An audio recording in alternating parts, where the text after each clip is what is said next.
En medio de la reunión más importante del año, todos se rieron cuando el conserje se acercó con su uniforme azul. El director lo señaló y gritó, no estás invitado. Pero nadie imaginaba que en segundos él hablaría 12 idiomas y salvaría un trato millonario. ¿Desde donde nos escuchas? La sala de juntas estaba llena hasta el último asiento. Era la reunión más esperada del año. Directors, inversionistas y socios extranjeros habían volado de diferentes países para hacer un acuerdo que podía cambiar el rumbo de la compañía. Las luces blancas del techo reflejaban en la larga mesa de madera oscura, mientras las carpetas con contratos permanecían cerradas esperando el momento decisivo. En medio de ese solemne, la puerta se abrió suavemente. Un hombre entró con pasos tímidos, vistiendo un uniforme azul desgastado y sosteniendo un trapeater a un humillado. Era Julián, el conserje del edificio. Todos lo miraron de inmediato, como si su presencia contaminara la perfección de aquella escena. Los murmullos comenzaron. Algunos tapaban la boca para reír, otros fruncían el ceño, molestos por la interrupción. ¿Qué hace aquí? Susurró uno de los ejecutivos ajustándose la corbata. Debe haberse equivocado de sala, respondió otro sin quitar la vista de Julián. Pero el que no soportó la intromisión fue el director general, un hombre robusto, de traje impecable y voz imponente. Se levantó de golpe. La silla churrió contra el piso y señaló con el dedo al conserje. No estás invitado. Rugió con desprecio mientras todos contenían la respiración. El silencio fue brutal. Julián bajó la mirada como si aquella frase pasara más que cualquier objeto en sus manos.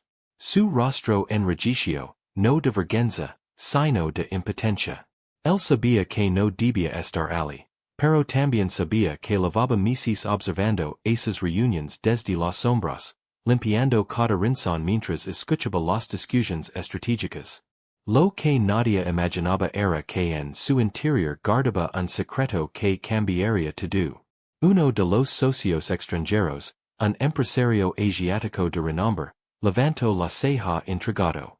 Había notado algo en los ojos de Julián. No era la mirada vacía de un empleado resignado, sino una chispa contenida, un fuego que parecía resistirse a apagarse. Déjenlo hablar, murmuró el socio en un idioma que pocos entendieron. Las cabezas se giraron. Nadie comprendió lo que había dicho, excepto Julián. Y fue en ese instante, apenas moviendo los labios, que pronunció una frase perfecta en el mismo idioma con la entonación precisa la naturalidad de un nativo. Los presentes abrieron los ojos incrédulos. El director, sin entender una palabra, volvió a gritar, «Fuera de aquí! No es tu lugar!» Pero el daño ya estaba hecho. El primer hilo de su genialidad se había asomado. Nadie lo sabía aún. Pero aquel conserje podía hablar en la lengua de cada persona sentada en esa mesa y estaba a punto de usar ese don para reescribir la historia de la compañía. El eco de las palabras del director todavía flotaba en la sala. No estás invitado. El conserje seguía con la cabeza baja, aferrado al trapeater como si fuera su único escudo. Los ejecutivos se inclinaban hacia delante, murmurando entre sí con sonrisas cínicas. Para ellos, Julián no era más que una sombra, alguien destinado a limpiar los restos de su grandeza, jamás a compartir la mesa con ellos. ¿Qué está esperando? Dijo una mujer de cabello perfectamente recogido, ajustando sus gafas con impaciencia. Que alguien lo saque de aquí. Dos guardias de seguridad, que vigilaban discretamente en el fondo, dieron un paso al frente. Sus zapatos resonaron en el suelo brillante, acercándose al conserje, pero justo antes de tocarlo, un detal rompió la escena. El socio extranjero levantó la mano frenando a los guardias con un gesto. El director lo miró con incredulidad. ¿Qué significa esto? Pregunto en tono molesto. El socio repitió su frase en su idioma natal, esta vez más clara, mirando directamente a Julián como si quisiera probarlo. El silencio se volvió insoportable y entonces sucedió. Julián levantó lentamente la cabeza. Sus ojos ya no eran los de un hombre vencido. Con calma, sin temblar, respondió palabra por palabra, con la misma fluidez y acento que solo un hablante nativo podía tener. La sala entera quedó paralizada. Un joven asistente que entendía un poco de aquel idioma se atragantó de la sorpresa. Dijo exactamente lo mismo, murmuró con la voz quebrada. Perfecto. Las miradas se cruzaron en cuestión de segundos. El socio extranjero, hasta entonces frío y impenetrable, sonrió por primera vez en toda la reunión. Mientras tanto, el director estaba rojo de furia, incapaz de comprender qué estaba ocurriendo. ¿Qué significa esta farsa? Tronó golpeando la mesa con la mano. Es un conserje nada más. Pero Julián no retrocedió. Sabía que ese era apenas el inicio. Había llegado el momento de mostrar que la voz que tantas veces fue ignorada ahora podía convertirse en la más importante de toda la sala. El air dentro de la sala de juntas se volvió denso, como si de pronto todos hubieran olvidado cómo respirar. El eco de las palabras del conserje en aquel idioma extranjero vibraba entre las paredes. Los presentes no sabían si habían oído bien o si la tensión del momento les llegaba una mala pasada, pero lo habían escuchado. Un hombre con un uniforme azul, con las manos húmedas de limpiar pisos, había respondido con la misma naturalidad que un diplomático entrenado en universidades de prestigio. El socio extranjero inclinó la cabeza entrecerrando los ojos como quien descubre un secreto que nadie más había notado. Tus labios se curvaron en una media sonrisa, apenas perceptible, pero suficiente para que algunos se preguntaran qué estaba ocurriendo. Mientras tanto, el director general golpeaba la mesa con el puño cerrado, buscando retomar el control de la situación. Esto es ridículo, vociferó enrojecido por la furia. No estamos aquí para escuchar a un conserje llegando a ser traductor. Las carcajadas estallaron en distintos rincones de la sala. Algunos ejecutivos no pudieron contenerse y se rieron con decoro. Otros lo hicieron tapándose la boca con la mano, fingiendo discreción. Pero todos, absolutamente todos, miraban a Julián como si acabara de hacer el papelón de su vida. El conserje respiró hondo. Sentía cada mirada clavada en su piel como agujas, pero no bajó la vista. Dentro de sí, había aprendido a convivir con esas humillaciones desde hacía años.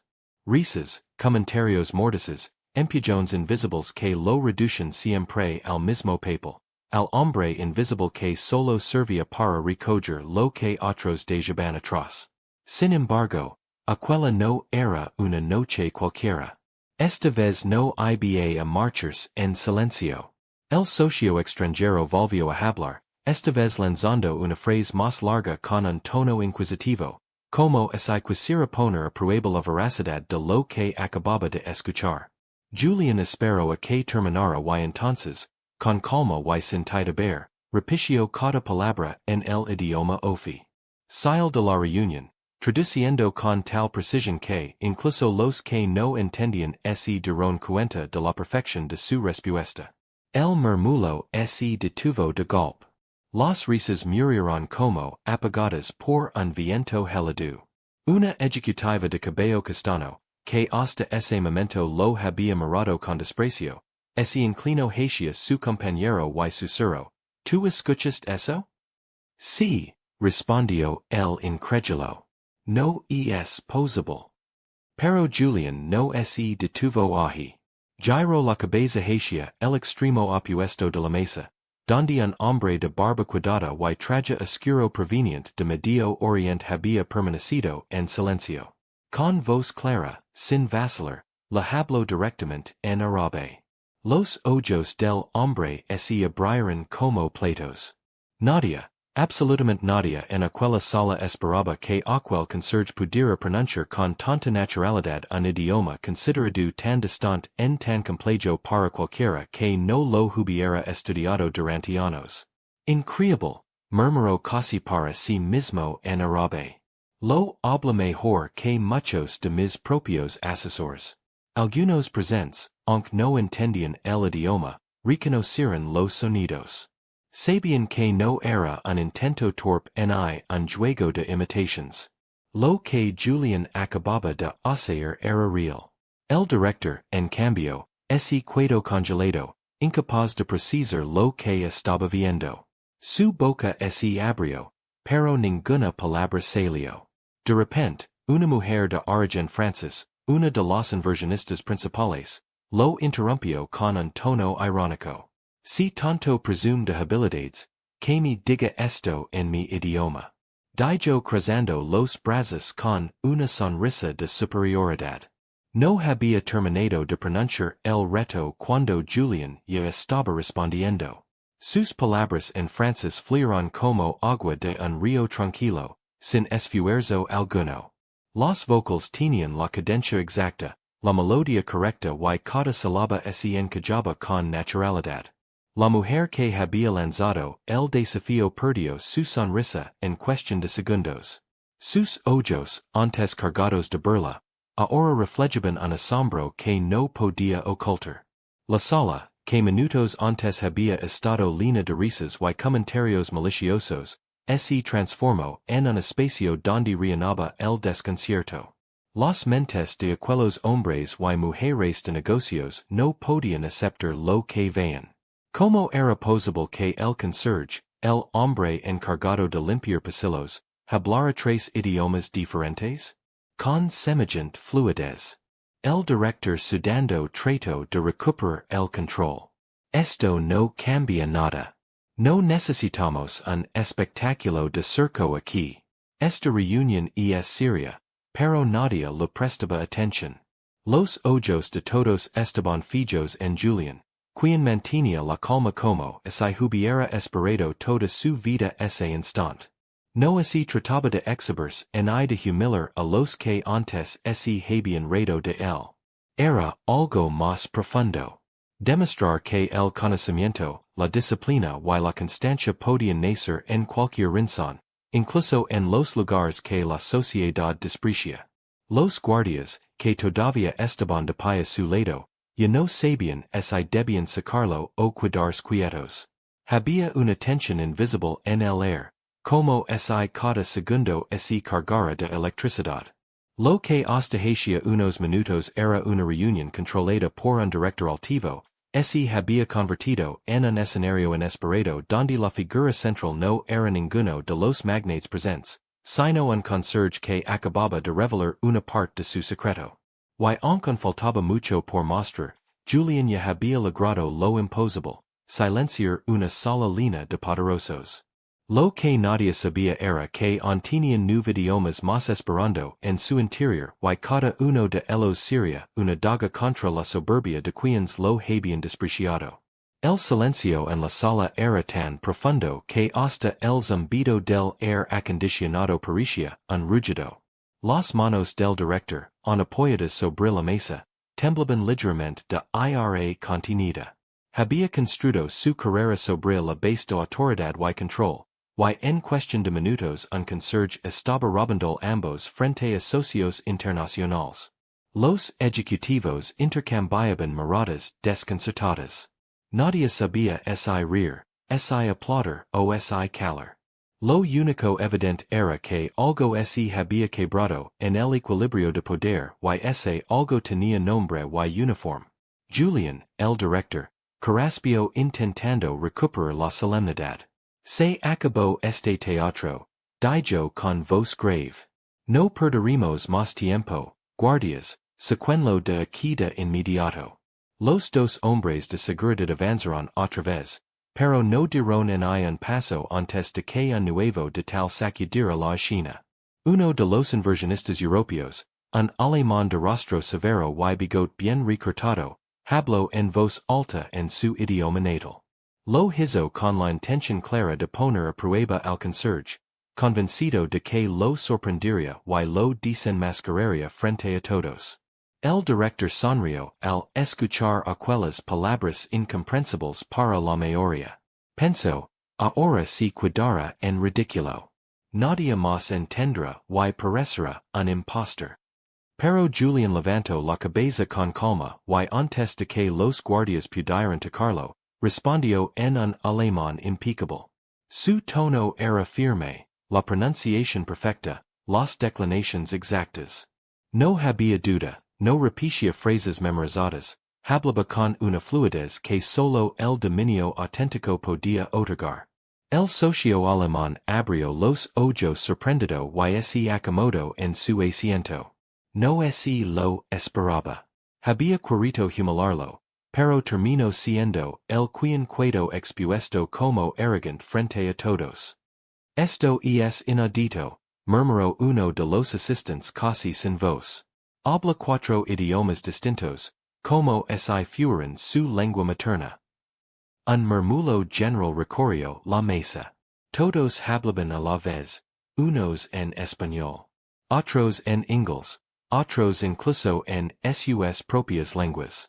El caos lingüístico llenó la sala hasta que Julián levantó ligeramente la mano y entonces, con una tranquilidad casi solemne, respondió a cada uno en su idioma, uno por uno, como si no tuviera que pensar, como si las palabras nacieran solas en su garganta. El inglés, el italiano, el portugués, el ruso, el japonés, el mandarín. Cada frase era un golpe seco contra las carcajadas que minutos antes habían estallado en su contra. Cada palabra se convertía en un recordatorio brutal de que el conserje no era un hombre común. Algunos ejecutivos se inclinaron hacia delante, incrédulos, tomando notas rápidas, como si no pudieran dejar pasar aquella demostración. Una mujer que llevaba años negociando contratos internacionales susurró al oído de su colega. ¿Te das cuenta de lo que esto significa? Si realmente maneja todos esos idiomas, puede comunicarse directamente con nuestros socios en cualquier mercado. No necesitaríamos intermediarios. No habría malentendidos. Sería una ventaja incalculable. El director, al escuchar aquello, sintió un frío recorrer la espalda. Por primera vez, la risa de sus compañeros no era de burla hacia el conserje, sino de emoción, de interés, de visión, de negocio. El poder se lo escapaba entre los dedos como arena. Intentó hablar, pero su voz fue débil. Esto no prueba nada. No sabemos de dónde lo sacó. Podría ser un truco, un engaño barato. Julián lo miró directamente a los ojos por primera vez. No había odio en su mirada, pero sí una firmeza que el director nunca le había visto a nadie que no fuera su propio reflejo en el espejo. Usted dice que no pruebo nada, respondió esta vez en español su tono sereno pero cargado de significado. Entonces, déjeme demostrarlo con hechos, no con palabras. El conserje dio un paso al frente situándose junto a la mesa de reuniones. Abrió una de las carpetas que reposaban cerradas y comenzó a leer en voz alta un fragmento del contrato. Primero en español, luego en inglés, después en chino, mandarín y finalmente en árabe, explicando cada cláusula con una claridad que dejó atónitos incluso a los abogados presentes. El socio asiático, que hasta entonces había mantenido la calma, se levantó de su asiento. Lo que acaba de leer y traducir, dijo, y es exactamente el punto que estaba generando dudas en nuestra negociación. Ninguno de sus asesores lo explicó tan claramente como él. Las miradas se volvieron hacia el director. Por primera vez en años no supo qué responder. Los murmullos se transformaron en un murmullo de aprobación hacia Julián. El hombre que minutos atrás había sido echado con un grito de no estás invitado. Ahora era el único capaz de salvar el trato millonario que estaba a punto de colapsar por falta de entendimiento. El director tragó saliva sintiendo como la autoridad que había acumulado durante décadas se desmoronaba frente a sus ojos y lo peor de todo, frente a la mirada penetrante de un simple conserje. Pero Julián no era simplemente un conserje, era un hombre que había guardado en silencio un talento que superaba cualquier curriculum en la sala y estaba apenas comenzando a desplegarlo. El murmullo se convirtió en un zumbido creciente, como un enjambre de voces que no podían decidir entre la incredulidad y la admiración. Cada idioma que Julián pronunciaba caía como una losa sobre el orgullo del director. El contrato, que había sido motivo de discusiones interminables, sonaba de pronto como algo sencillo, comprensible, lógico. Y no gracias a los abogados con trajes impecables, sino gracias a un hombre con zapatos gastados y uniforme de conserje, el socio alemán, que hacía minutos lo había puesto a prueba con arrogancia. Se levantó de su asiento con gesto solemne. Es impecable, dijo en inglés mirando a todos. La precisión con la que ha traducido este apartado es admirable. Los demás socios lo miraron con una mezcla de sorpresa y respeto. En ese mundo, un elogio proveniente de aquel hombre no era cosa menor. El director, al ver la atención desviarse de él, apretó los dientes con tanta fuerza que casi se escuchó el crujido. No podemos confiar en un desconocido, exclamó con desesperación. Esto no está en el protocolo. Pero antes de que su voz se impusiera, otro socio tomó la palabra. Esta vez fue un empresario brasileño de porut imponente quien habló en portugués planteando una duda que había frenado el avance de la negociación durante semanas. Lo hizo a propósito. Quería ver si aquel conserje podía realmente sostener su credibilidad, o si todo había sido un golpe de suerte. Julián escuchó con atención y cuando respondió en portugués lo hizo con un acento carioca tan natural, que el propio empresario levantó las cejas sorprendido. Explicó con detalle cada punto, desmontó la confusión legal y cerró con una frase contundente. La claridad no depende de títulos ni de cargos, depende de quien realmente comprende lo que lee. La frase quedó flotando en el aire como una bofetada a la soberbia de los presentes.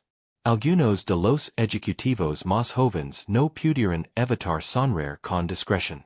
Nunca habían visto a su director ser contradicho de esa forma y menos aun por alguien a quien todos consideraban insignificant. El director golpeó la mesa otra vez, pero esta vez su fuerza no impuso silencio. Las miradas ya no lo buscaban a él. Se dirigían hacia Julián, quien permanecía de pie, firme, con una serenidad que contrastaba con el caos emocional que dominaba a los demás.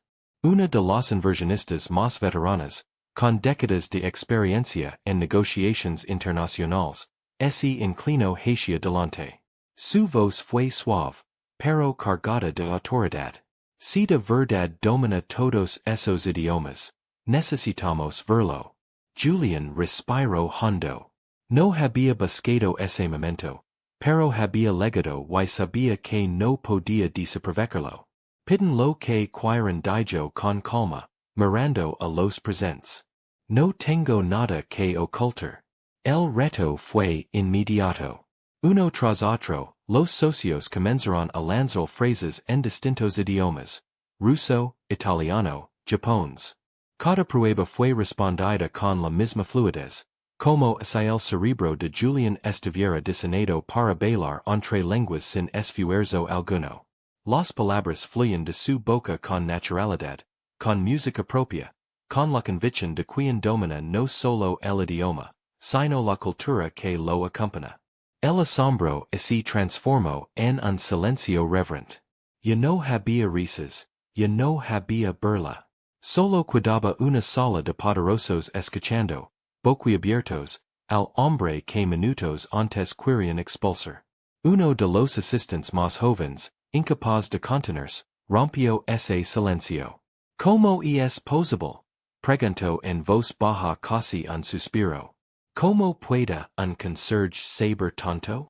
La pregunta flotó en el aire y caló en la mente de todos, porque esa era la grita que comenzaba a verse. ¿Quién era realmente Julián? ¿Qué historia se escondía detrás de ese uniforme gastado? El director, desesperado, trató de cortar esa línea de pensamiento. No olviden quién es. Es solo un empleado de limpieza. No tiene formación, no tiene credentials. De verdad piensan dar crédito, pero sus palabras caeran al vacío. Nadie lo escuchaba ya con respeto. Algunos incluso desviaban la mirada incómodos. La autoridad del director se derrumbaba en cámara lenta y cada segundo de silencio era un ladrillo más que se caía de la torre que había construido con tanto orgullo. El socio asiático, el primero en notar el talento de Julián, habló con calma, pero con una firmeza que heló la sangre del director. Lo que importa no es el cargo que tiene, sino el valor que aporta. Y este hombre acaba de salvarnos de un error millonario. Un murmullo de aprobación. Recorrió la sala. Era oficial. La balanza se inclinaba y no a favor del director Julián. Mientras tanto, permanecía en silencio. Sabía que el momento decisivo aún no había llegado. Había mostrado parte de su habilidad. Sí, había calado risas y humillaciones también, pero lo que estaba por suceder aún era mayor. No se trataba solo de impresionar con idiomas, sino de convertirse en la pieza clave que decidiría el destino de aquel acuerdo. Y, en el fondo, lo intuía. El director no se rendiría tan fácilmente, todavía intentaría destruirlo y lo haría frente a todos. El ambiente en la sala de juntas había cambiado por completo. Donde antes había risas y miradas de desprecio, ahora reinaba un silencio cargado de expectación. Los ejecutivos y socios internacionales no podían apartar los ojos de Julián, aquel conserje que minutos atrás parecía insignificante y que ahora dominaba la reunión con una facilidad que nadie había previsto. El director general, sin embargo, no estaba dispuesto a perder. Sus manos sudaban, sus mejillas ardían y el corazón le golpeaba en el pecho con una furia que lo cegaba. Había pasado años construyendo su reputación de autoridad implacable, y en cuestión de instants veía como esa reputación se desmoronaba frente a los ojos de todos. Inspiró profundamente y con una sonrisa cargada de veneno se levantó. Muy impresionante, señor conserje, dijo remarcando la palabra conserje con un desprecio calculado. Pero aquí no estamos para un concurso de talentos. Esta es una negociación de millones y no basta con recitar idiomas. Se necesita preparación, estudios, experiencia. Y usted no tiene nada de eso. Las palabras caeran como un golpe seco. Algunos asistentes desvieron la mirada incómodos, no porque creyeran en lo que decía el director, sino porque sentían la crueldad en cada sílaba. El director avanzó hacia Julián, rodeando la mesa como un depredador que acorrala a su presa. ¿Acaso cree que porque puede repetir frases en distintos idiomas ya es un experto? Los verdaderos líderes se forman en universidades de prestigio, con años de sacrificio y diplomas que certifican su valor. Usted hizo una pausa mirándolo de arriba a abajo como si lo desnudara con la mirada. Usted solo sabe empuñar un trapeder. Las carcajadas volvieron a resonar, esta vez tímidas, pero suficientes para llenar de nuevo el aire con esa sensación de burla que tanto pasaba. Varios de los que antes se habían maravillado con Julián no pudieron evitar dejarse arrastrar por la presión del director. El poder todavía emanaba de su figura, aunque tan valiente. Julián por un instante bajó la mirada. El eco de esas palabras lo llevó de regreso a todos los años en que había sido tratado como invisible, como un cero a la izquierda. Recuerdo cuando lo apartaban en el pasillo para que no estorbara, cuando lo llamaban el hombre del trapeter, como si no tuviera nombre. El director lo sabía y usaba esas heridas como cuchillos. Sequina este impostor de aquí, ordino a los guardias con la voz firme, recuperando una parte de la seguridad perdida. No permitiremos que una reunión de este calibre se interrumpida por un don nadie. Los guardias se acercaron de nuevo y esta vez lo hicieron con decisión. Uno de ellos incluso puso la mano en el hombro de Julián. La tensión era insoportable. El conserje podía sentir que la humillación estaba a punto de completarse, que lo sacarían como un ladrón frente a todos, borrando en segundos la credibilidad que había logrado. Algunos de los socios, sin embargo, dudaron. El socio asiático intercambió miradas con el alemán. Y la inversionista francesa no estaban convencidos de dejar que aquello terminara así. Vaya algo en Julián, algo que superaba el simple espectáculo de hablar idiomas. Había claridad, inteligencia, una comprensión que ninguno de los asesores del director había mostrado hasta ahora. Pero antes de que alguien interviniera, el director lanzó la estacada final. ¿Saben qué es lo peor de todo? Preguntó en voz alta como si quisiera arrastrar a todos de nuevo a su lado, que este hombre no tiene absolutamente nada que perder.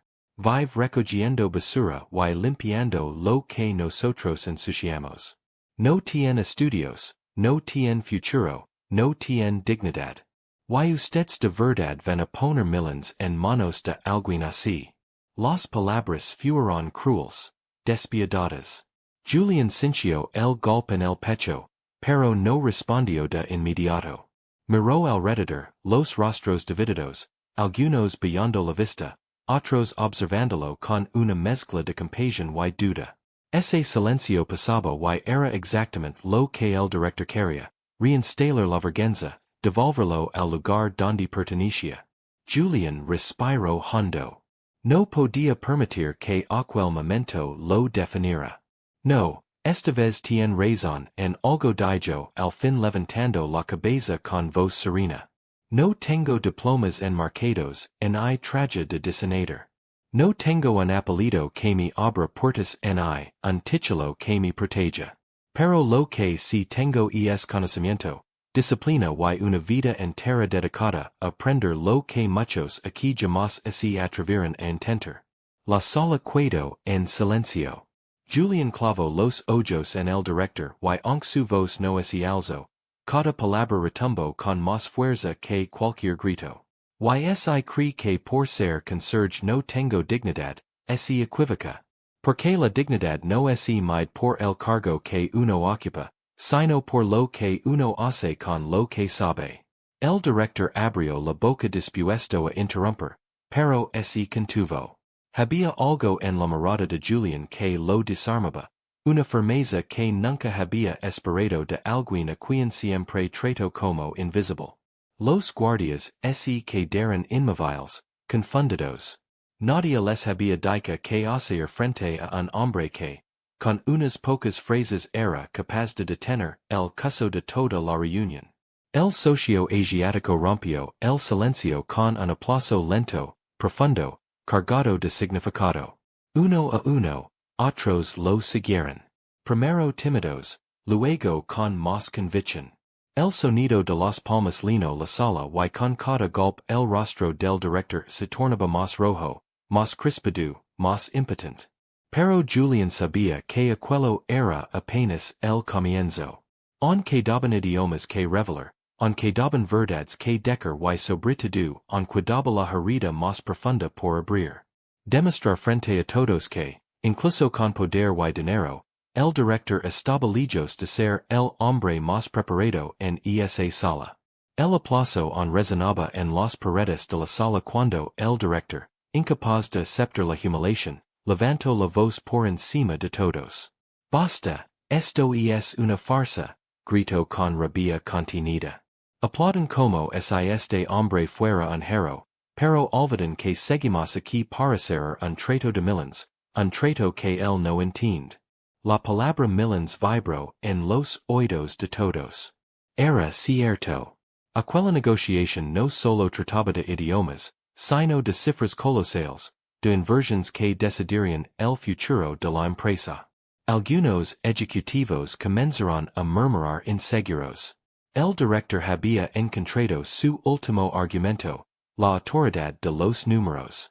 Fue entonces cuando, como si el destino se divirtiera con la situación, uno de los documentos centrales fue deslizado sobre la mesa. Era el contrato de mayor peso, escrito casi en su totalidad en japonés. Ninguno de los presentes dominaba esa lengua a la perfección, y hasta ese momento habían dependido de traductores externos que no estaban en la sala. Justo por eso la reunión lavaba meses estancada. El socio japonés, un hombre mayor de cabello canoso y mirada penetrante, abrió el documento con gesto solemne.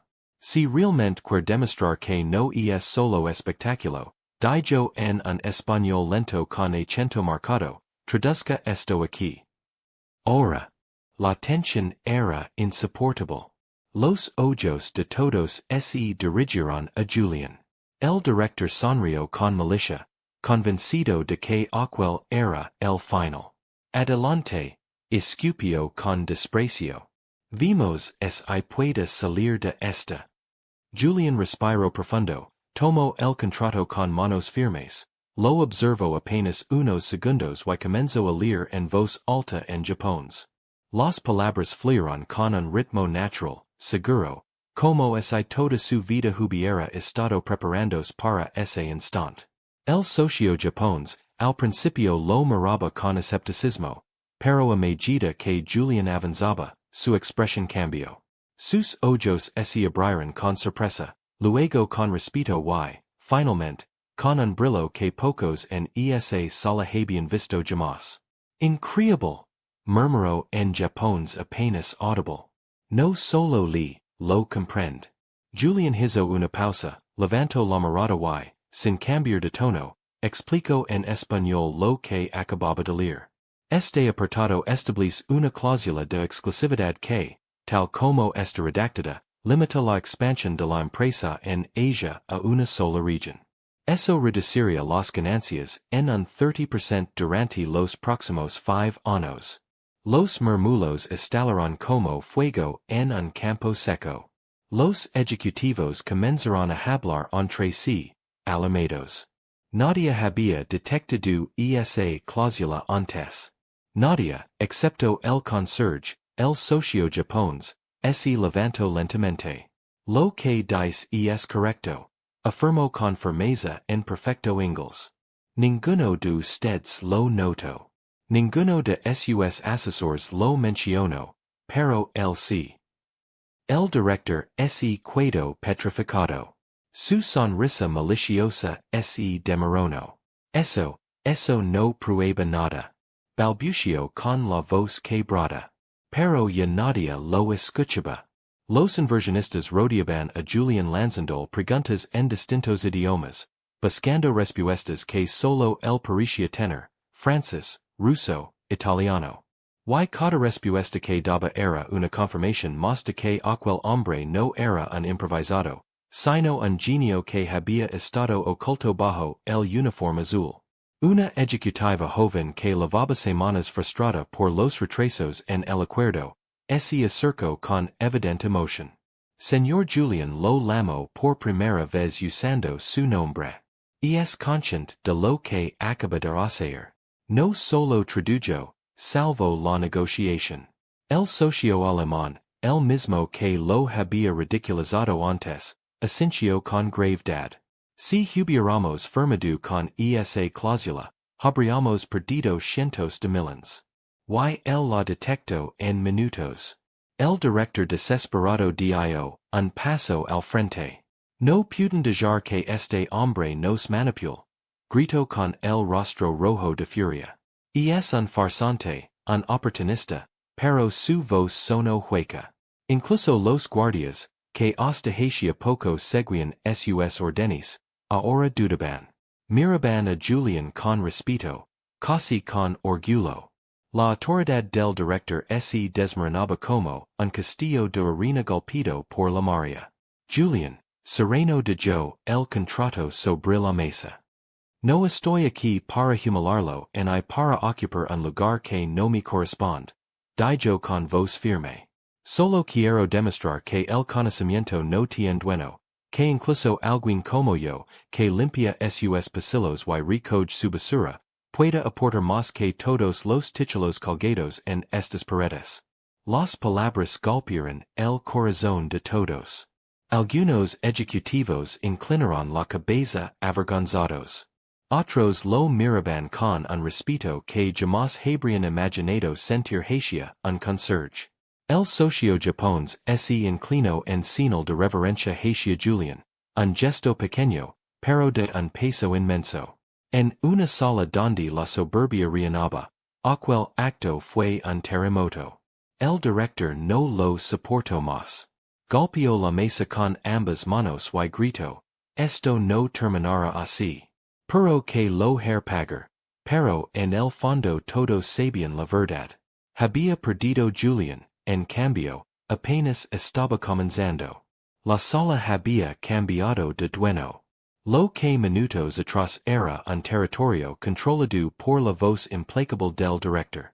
Ahora se había transformado en un escenario donde Julián, el conserje, era el centro indiscutible de atención. Su uniforme azul ya no era símbolo de burla, sino una marca de contraste. Cuanto más humilde parecía su apariencia, más gigante se volvía su presencia frente a aquellos trajes caros y relojes de lujo. El socio japonés permanecía de pie, mirando a Julián con un respeto reverent.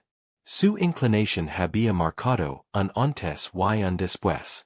En un mundo donde el honor era más valioso que cualquier cifra, ese gesto había hablado más fuerte que todas las palabras. Este hombre, dijo el socio japonés en inglés para que todos comprendieran, no solo traduce, comprende y quien comprende decide. Los inversionistas se miraron entre sí como si acabaran de recibir una verdad incómoda, pero inevitable. Julián había detectado una trampa en el contrato que ninguno de ellos, con todos sus asesores y consultores había logrado ver. No era solo un genio de los idiomas, era alguien con la mente afilada, capaz de leer entre líneas donde otros solo veían papel. El director, desesperado, golpeó la mesa por tercera vez, pero el eco ya no imponía miedo. No pueden estar hablando en serios. Gritó con voz quebrada. Van a poner la confianza de esta compañía en un hombre que ni siquiera sabe usar un traje. Las risas no llegaron. En otro momento aquella frase habría provocado carcajadas, pero ahora sonaba patética, hueca, como un grito perdido en un abismo. Un joven ejecutivo sentado en la esquina de la mesa levantó la mano con timidez. Con el debido respeto, señor director, dijo dudando. Él ha hecho en minutos lo que llevamos meses sin resolver. Un murmullo de aprobación recorrió la sala. La autoridad del director se desmoronaba frente a todos. El socio alemán intervino con tono solemne. Yo también lo subestime, admitió. Pero ahora veo que sin su aporte esta reunión habría sido un desastre. El director lo miró con odio. ¿Y qué propones? Bufo, que lo contratimos como asesor. Es un conserje. Las palabras salieron cargadas de veneno, pero esta vez nadie las apoyó. Al contrario, varios de los presentes desvieron la mirada incómodos, como si la simple mención del uniforme azul los hiciera sentir vergüenza de su propia soberbia. El socio brasileño, con voz grave, rompió el silencio. No importa lo que vista, lo que importa es que nos acaba de salvar millones, Julián. Mientras tanto, permanecía de pie, sereno. No sonría, no buscaba protagonismo. Sus ojos reflejaban calma, pero también un cansancio profundo. Años de silencio, años de soportar desprecios, años de aprender en las sombras, de memorizar palabras en lenguas lejanas, mientras otros lo trataban como invisible. Y ahora, en cuestión de minutos, todo aquello había salido a la luz. El socio Francis, la misma mujer que lo había retenido antes, levantó la voz. Propongo algo. Si este hombre puede seguir ayudándonos a resolver cada punto de este contrato en los diferentes idiomas que se requieren, entonces lo aceptamos como parte indispensable de la negociación. Un murmullo de aprobación la respaldó. El director palideció. Esto es un insulto, vociferó. Yo soy el director. Esta empresa no puede permitir que un conserje y siente en nuestra mesa. Julián lo miró directo a los ojos. Su voz fue tranquila, pero cada palabra fue como un martillo golpeando el orgullo del hombre que lo había despreciado. Usted dice que no merezco sentarme en esta mesa. Yo le pregunto, ¿qué ha hecho usted hoy para merecerla? El silencio fue absoluto. La pregunta quedó suspendida en el aire, dejando al director desnudo frente a todos.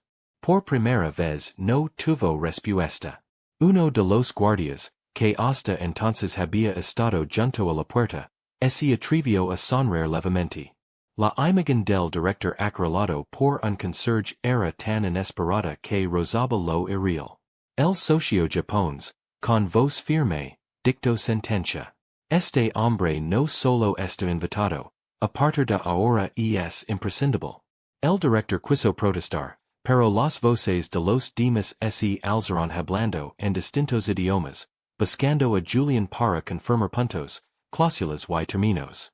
El conserje que había pasado la vida siendo ignorado, ahora era la única voz que todos querían escuchar. El poder había cambiado de manos. El director se dejó caer en su solidaridad, con la mirada fija en la mesa. Sus dedos tamborileaban con furia contenida, pero ya nadie lo miraba. Julián, en cambio, comenzaba a escribir su nombre en la historia de aquella empresa y lo que nadie sospechaba era que, no había mostrado todo, que daban idiomas, que daban verdades, que daba sobre todo el golpe final que dejaría al director sin nada a lo que aferrarse. El director se hundía lentamente en su silla con el rostro crispado y las manos sudorosas. Había perdido la sala, había perdido la atención. Y lo peor de todo, había perdido el control. Frente a él, Julián, el hombre al que había despreciado durante años, se había convertido en el centro absoluto de la negociación. Los socios hablaban entre sí, algunos en inglés, otros en francés, otros en idiomas más lejanos, pero cada vez que surgía una duda, todas las miradas terminaban en el mismo punto. Julián.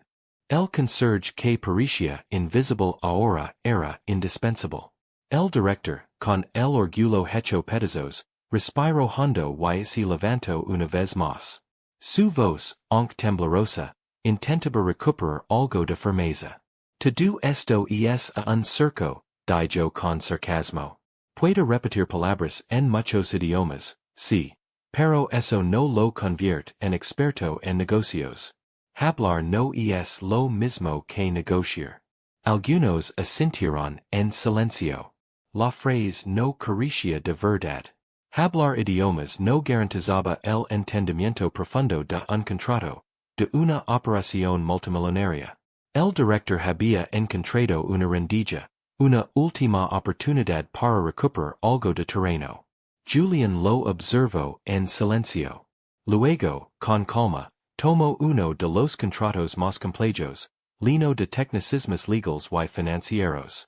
Lo oyó rápidamente como quien pasa las páginas de un libro leído.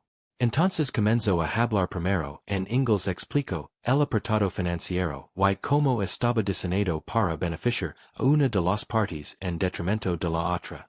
Luego, en ruso, detalló las implicaciones logísticas que muchos habían pasado por alto.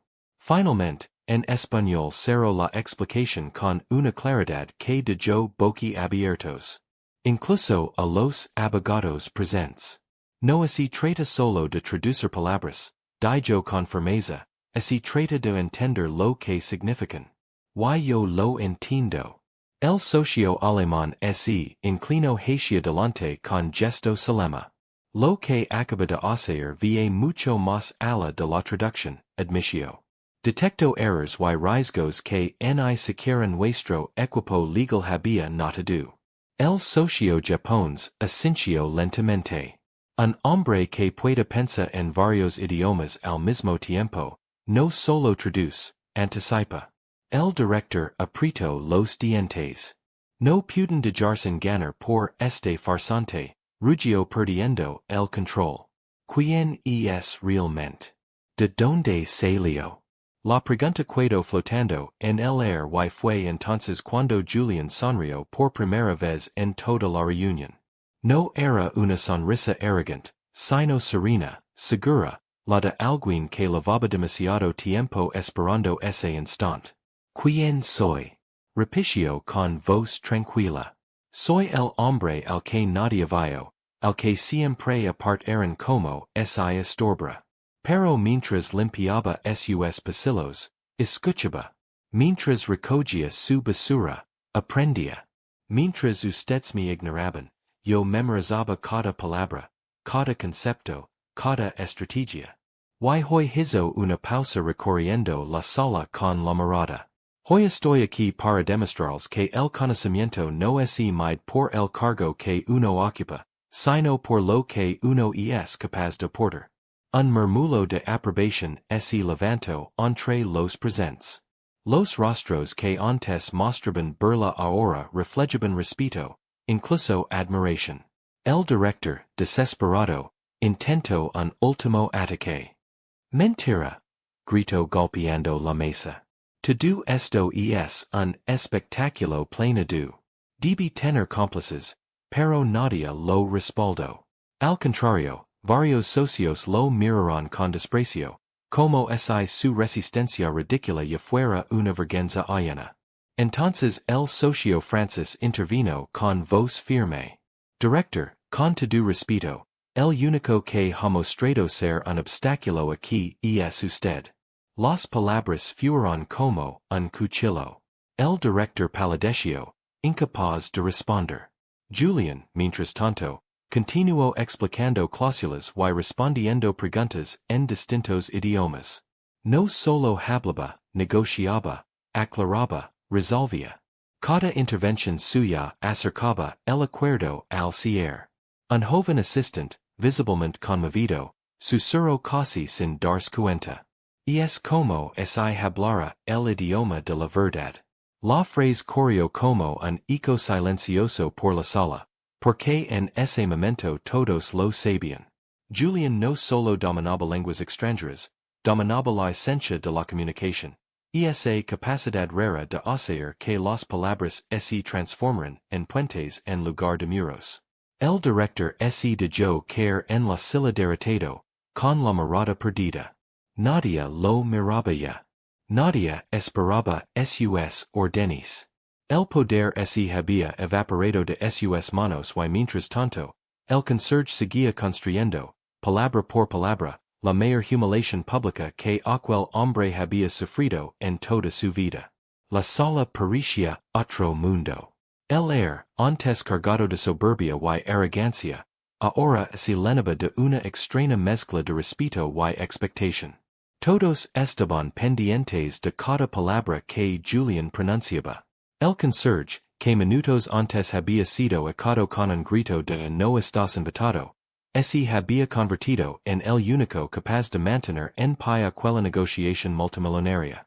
El director, derrotado en silencio, intentaba recomponerse.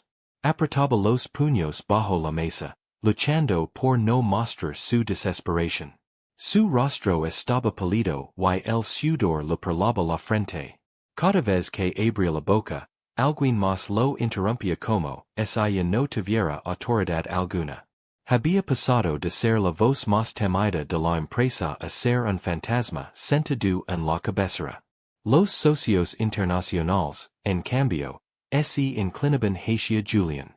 Uno de ellos, un magnate ruso de mirada gelada, extendió el contrato hacia él y dijo en su idioma natal, traduzca esto. Y expliquem qué significa.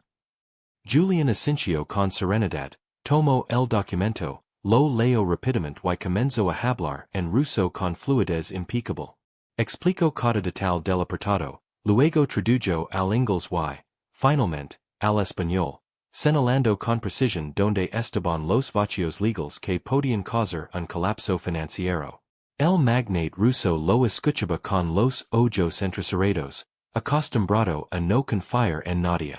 Pero cuando Julian terminó, se levantó y declaró en voz alta: Este hombre acaba de agarrarnos años de disputas legales. Los murmullos recorrieron la sala como un relámpago. Los ejecutivos, que habían pasado semanas atascados en aquella cláusula, no podían creer que un conserje la hubiera resuelto en cuestión de minutos. El director no soportó más. Esto es absurdo, gritó golpeando la mesa. No podemos permitir que un don nadie maneje asuntos de esta magnitud. No está calificado. El socio japonés giró lentamente la cabeza hacia el director, dijo con calma en un español pesado. Con todo respeto, ¿quién aquí no está calificado?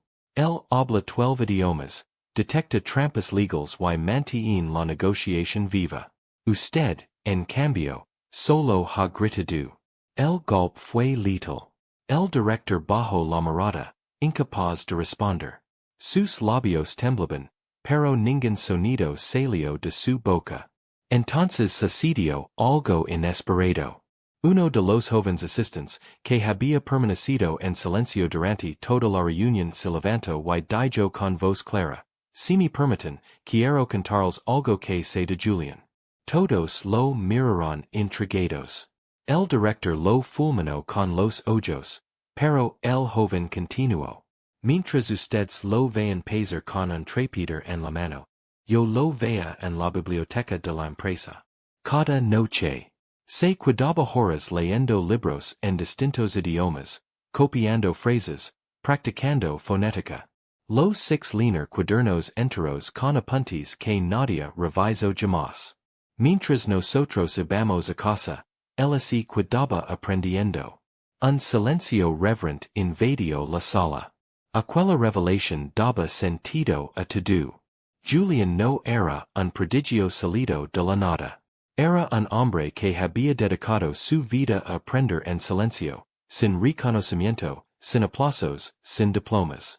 Un autodidacta suya disciplina lo había transformado en un genio oculto. El socio alemán Asincio impresionado.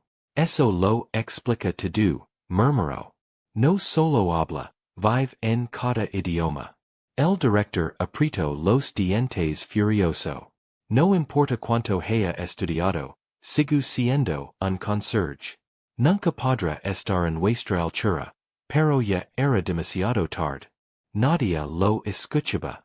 Los inversionistas comenzaron a hablar entre sí, planteando en diferentes idiomas los puntos finales del acuerdo.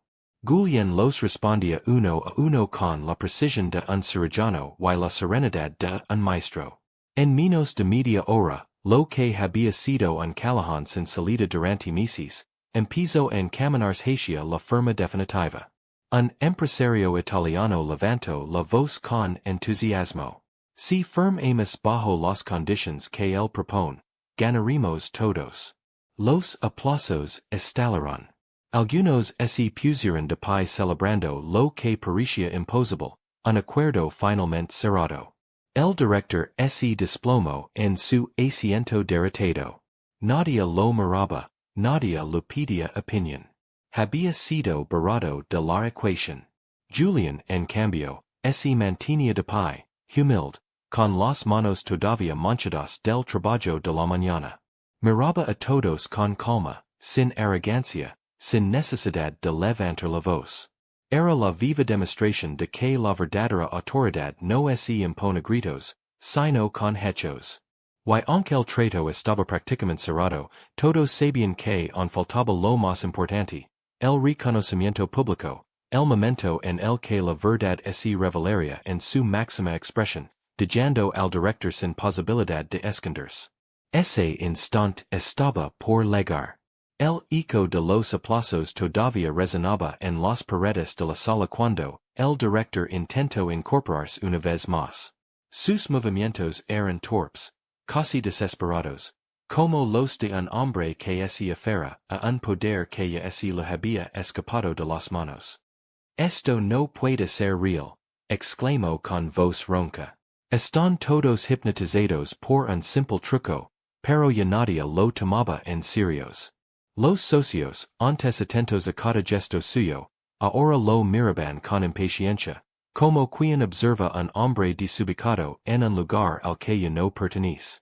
El socio japonés, que hasta entonces había guardado un silencio solemne, se levantó y habló en inglés para que todos lo comprendieran. He participado en decenas de negociaciones internacionales y puedo asegurar que jamás había visto algo así. Este hombre no solo habla nuestros idiomas, también entiende nuestras intenciones, nuestros silencios, nuestros temores. Él ha hecho más por este acuerdo en una hora que ustedes en meses. El impacto de esas palabras fue demoledor. Algunos ejecutivos ascension con la cabeza, otros murmuraban entre sí, pero todos coincidían en lo mismo. Julián ya no era un intruso, era el corazón de la negociación. El director golpeó la mesa con la palma abierta. Soy yo quien dirige esta empresa. Soy yo quien tiene la autoridad aquí. Pero su voz sonó hueca.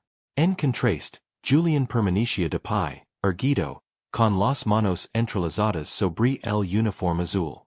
No necesitaba levantar la voz. La sala entera se inclinaba hacia él de manera natural, como si la fuerza de su presencia se hubiera vuelto magnética.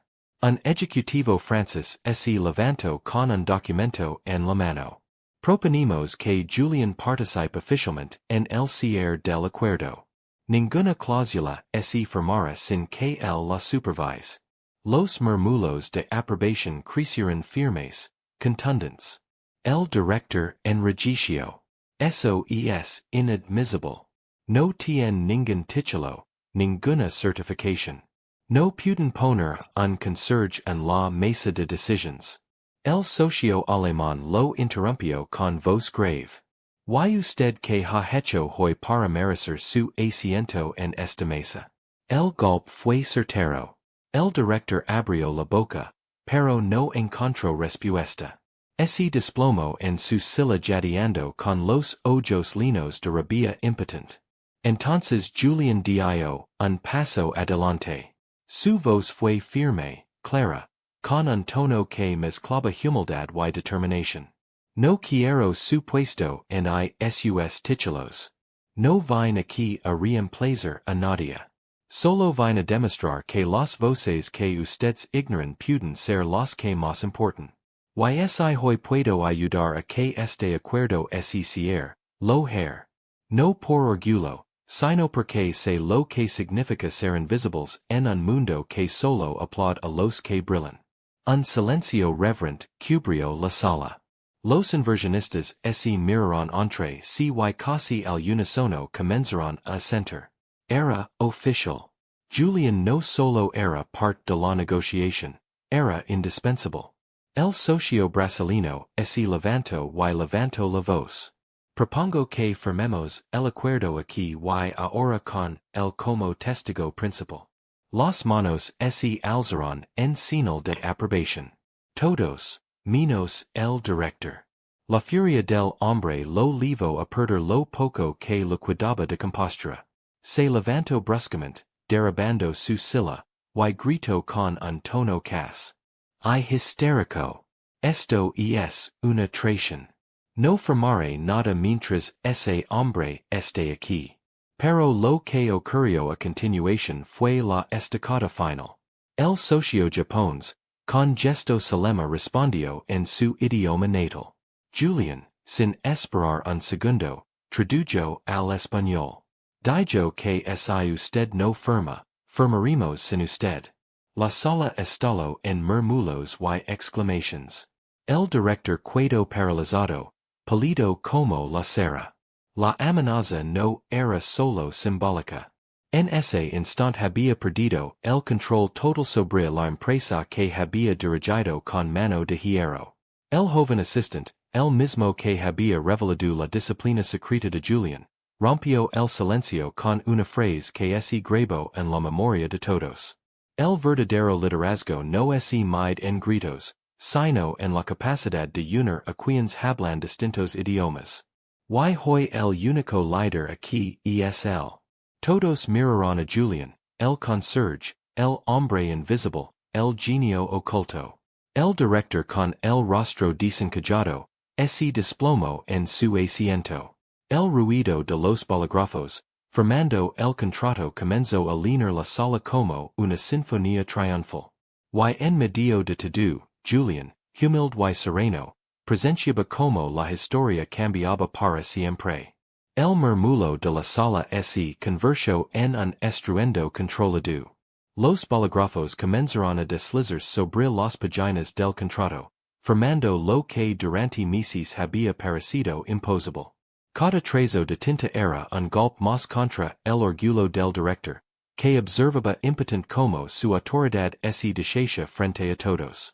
Los socios internacionales se inclinaban sobre los documentos confiados. Tranquilos, porque sabían que cada palabra había sido supervisada, explicada y asegurada por Julián.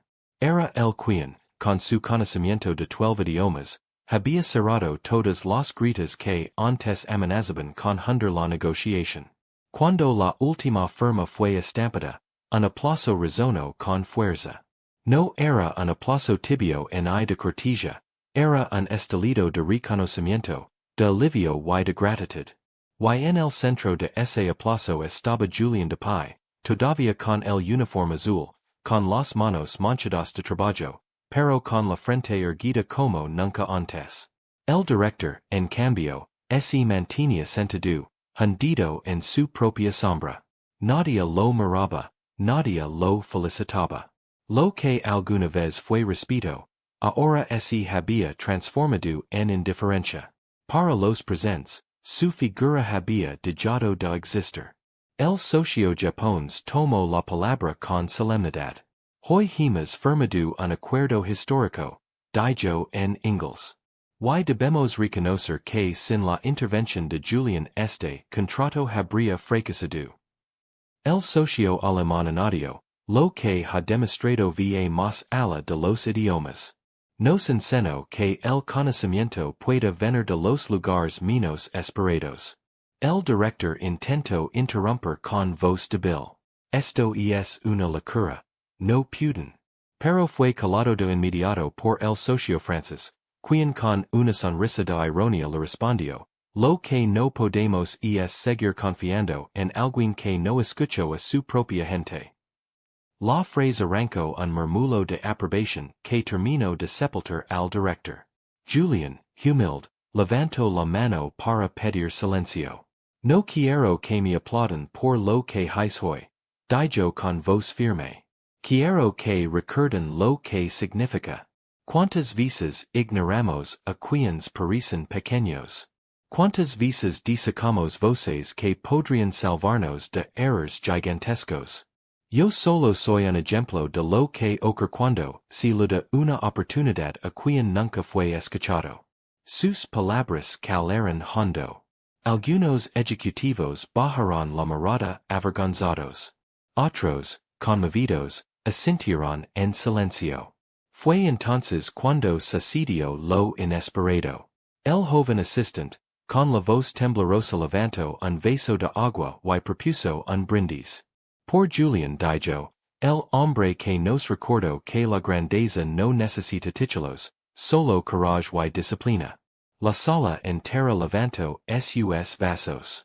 El único que no lo hizo fue el director, que se encogió aún más en su solidaridad. Los aplausos volvieron más fuertes que antes. Era un triunfo no solo empresarial, sino humano. Julián, el conserje invisible, había sido elevado públicamente frente a todos y el director había caído al abismo de su propia arrogancia. En medio del ruido, Julian permanecia sereno. No había arrogancia en su rostro, solo una calma profunda, la calma de quien por fin había sido visto. Y mientras la sala celebraba, el director comprendió que la verdadera humiliación no era perder un contrato, era ser olvidado en el mismo espacio donde siempre había creído ser imprescindible. La reunión había terminado, pero la energía en la sala seguía vibrando. El contrato estaba firmado, las manos estricadas, los rostros iluminados por la satisfacción de haber alcanzado lo imposible. Y en medio de todo eso, Julian, el conserje, se mantenía de pie, inmóvil, como si no terminara de creer lo que acababa de suceder. Los ejecutivos se acercaban a él uno tras otro. Algunos lo estrechaban la mano con respeto, otros inclinaban la cabeza en señal de gratitud. El socio japonés, con la solemnidad de un samura, le dijo en voz baja, hoy nos ha recordado que la verdadera fuerza está en la humildad. El socio alemán, por su parte, lo miró directamente a los ojos. Nunca volveré a subestimar a un hombre por su apariencia. Incluso la inversionista francesa, que al principio lo había ridiculizado, se inclinó hacia él con una sonrisa sincera. Perdóneme, susurró en su idioma. Me equivoco con usted. Julian respondía con gestos simples, con agradecimientos breves. No buscaba protagonismo. Había cumplido lo que sentía como un deber silencioso demostrar que, incluso desde la oscuridad, una voz puede iluminar un camino. El director, en cambio, permanecía aislado en la cabecera de la mesa. Nadie se acercaba a él. Sus propios asesores lo evitaban como si temiran que la sombra de su fracaso los alcanzara. Su respiración era pesada y sus ojos vagaban por la sala como los de un naufrago que ve alejarse el último barco. Uno de los guardias que antes obedecía cada uno de sus gestos se inclinó hacia Julian y con una sonrisa tímida le dijo, nunca había visto algo así, señor. Señor, esa palabra que nunca antes había sido dirigida a él retumbó en el corazón de Julian como una campana. La sala comenzó a vaciarse. Los socios se marcaban satisfechos, conversando en distintos idiomas, pero ahora todos tenían un tema en común. El conserje que había salvado la negociación. Algunos incluso hablaban de él como de un símbolo, una lección viva de humildad y disciplina. El joven assistant se acercó una vez más. Julian dijo con voz emocionada, ¿se da cuenta de lo que logró hoy? Usted no solo cerró un trato, usted cambió la manera en que todos aquí ven el mundo. Julian le sonrió con serenidad. No buscaba cambiar nada, respondió. Solo quería que nos escucharan. El joven asintió con los ojos brillantes. Fue entonces cuando Julian recogió su trapito, el mismo con el que había entrado minutos antes. Lo levantó con calma, como quien recuerda de donde viene, y se diri. Gio hacia la puerta. El director, al verlo pasar, intentó decir algo, pero las palabras murieron en su garganta. Julian no lo miró con odio ni con desprecio, lo miró con compasión. Esa compasión hirió más que cualquier humillación. Cuando cruzó el umbral, la sala entera guardó silencio por un instante, como si quisieran grabar en su memoria la imagen de aquel hombre que había demostrado que la grandeza no depende de títulos ni de trajes. Los socios lo observaron marchar, conscientes de que aunque el contrato ya estaba firmado, lo que realmente se había celebrado esa noche era una lección que ninguno olvidaría jamás. El director se quedó solo, hundido en su silla. El murmullo de las conversaciones en el pasillo llegaba a través de la puerta entreabierta. Todos hablaban de Julian y nadie mencionaba su nombre. Esa era la condena más dura. Pesar de ser el centro del poder a convertirse en un hombre olvidado en el rincón de una sala que alguna vez dominó. Julian, en cambio, caminaba por el pasillo con paso firme. No había cámaras, no había discursos, no había reflectors, solo un hombre sencillo que había demostrado al mundo que incluso desde el silencio más humilde se podía cambiar la historia. La noche había caído sobre la ciudad. Desde las ventanas del edificio corporativo, las luces de los rascacielos titilaban como estrellas artificiales. En la sala de juntas, el eco de la negociación todavía parecía flotar, pero ya no quedaba nadie allí, excepto el director, hundido en su silla y el recuerdo imborrable de lo ocurrido. Mientras tanto, en los pasillos silenciosos, Julián caminaba con paso tranquilo. Lavaba el trapeador al hombro, no como un símbolo de vergüenza, sino como un recordatorio de quién era y de dónde venía. Los empleados que trabajaban a esas horas lo miraban con sorpresa. Algunos lo saludaban con respeto, otros se apartaban con discreción, sin comprender del todo lo que había pasado. Pero todos percibían algo distinto. Ya no era el mismo hombre invisible que pasaba inadvertido cada día. Al llegar a la salida, el joven asistente que había revelado su secreto lo alcanzó. Señor Julián, dijo con un respeto genuino, ¿qué hará ahora? Julián sonrió, una sonrisa serena, sin arrogancia. Seguir trabajando, respondió. La grandeza no está en los títulos en las sillas de poder. Está en hacer lo correcto, incluso cuando nadie lo ve. El joven bajó la cabeza emocionado. Comprendía que estaba frente a un hombre distinto, alguien que había cambiado para siempre la forma en que veía el mundo. Esa misma noche la noticia se esparció como fuego. Los periódicos digitales comenzaron a publicar titulares. El conserje que habló 12 idiomas y salvó un trato millonario. En redes sociales los comentarios se multiplicaban.